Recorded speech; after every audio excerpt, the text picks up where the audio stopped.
over the next decade, 2 decades, it is expected that there will be $150 billion worth of oil and gas extracted off your coast. It's an extraordinary figure, but think of it in practical terms.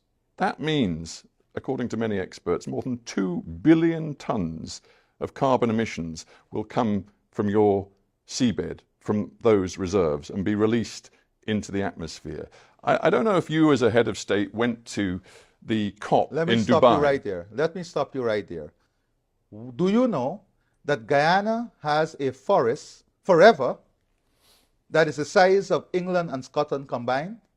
A forest that stores 19.5 gigatons of carbon, a forest that we have kept alive, a forest that we have kept alive. Does that give you the right? No, Does no, that no, give you the right to release all of this carbon? Does that give you the right to lecture us on climate change? I am going to lecture you on climate change because we have kept this forest alive that stores 19.5 gigatons of carbon that you enjoy, that the world enjoy, that you don't pay us for, that you don't value, that you don't see a value in, that the people of Guyana has kept alive.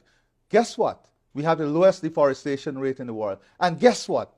Even with our greatest exploration of the oil and gas resource we have now, we will still be net zero. Guyana will still be net zero. Isn't there a cynicism here in Georgetown, best expressed by your vice president, who said recently, because there is this climate change imperative to decarbonize, our policy is to get as much oil out of the ground as quickly as possible. Now, he said, that's harsh for those who think that you should be environmentally sound, but that is the reality of it. Those were very honest words from your vice president. And that is what we are, honest. We are practical. So you're rushing to get this oil out before any deal is done, to quote Dubai COP, to transition away from oil and gas. You can say we are rushing, but we are very practical. We have this natural resource, and we are going to aggressively pursue this natural resource because we have to develop our country.